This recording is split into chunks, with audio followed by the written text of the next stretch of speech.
Our strategy to manage risks, which includes keeping data safe, is most important. Once a risk is identified, it will then have to be mitigated. There will be different procedures on how to preserve data so it is not lost. We will implement the policy and take note of whether or not the company will have the resources to perform the security actions and if the policy helps. If a program is not responsive, then we will assess the problems taken forth and reiterate the program to respond effectively to the risks. As an information security officer, asset management is an important part in our role. Take an inventory of devices, system, and software platforms. Also, we ensure all software and security is up to date. In a business environment, we are making sure all devices are working properly. Inventory will be taken for all rental devices to ensure they are returned on time and to ensure no devices are missing. In governance, we look at risks. While staying up to date with the policy changes, to decrease the risk, we analyze risk assessment. We have all documents that are vulnerable, including external and internal. All risks will be prioritized based on importance and will be determined which ones will be taken.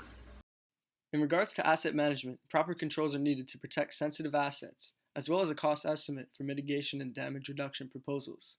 The business environment calls for the creation of a common language for the government and private sector to address cyber risk. Governance involves the maintenance of policy and procedures for completeness.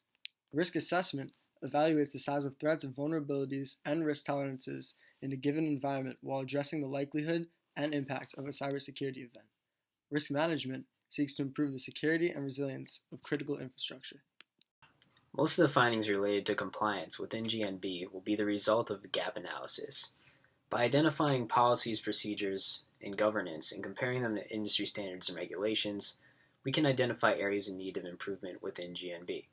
Once these areas are identified, we can present our findings to the board of directors after we analyze the benefits and drawbacks and make the final decision on further action. Behavioral analysts in the aspect of awareness and training will conduct annual evaluations and provide a training program for the employees to go through in order to maintain a positive work environment. Being aware of the work environment, employees' behavior, and training the employees accordingly will increase productivity and efficiency. For the behavioral and aspect of asset management and business environment, we will perform annual evaluation on employees to check up on their performance and allow maximum efficiency. We will also check employees' actions to ensure that there are no abnormalities in their behavior. In asset management is ensuring that our BYOD whitelists and access privileges have not been compromised. This will ensure all brought devices can use the business environment network within their restrictions. We will also ensure that our modems and routers can handle the flow of internet traffic and number of devices without a compromise to security. To ensure that no suspicious activity goes unchecked, internet activity on all connected devices will be logged.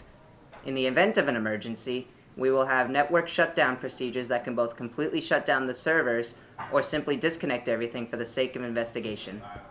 For policy analysis, setting forth policies will ensure insider threats will be less of a problem. Examples of programs are See Something, Say Something, and Bring Your Own Device. These programs will enhance security, resilience, cyber environment, efficiency, innovation, privacy, and civil liberties. When implementing these programs, we ensure a safe haven from insider threats. Because internet activity is logged, we are able to pinpoint the exact origin and time of the specific inside activity.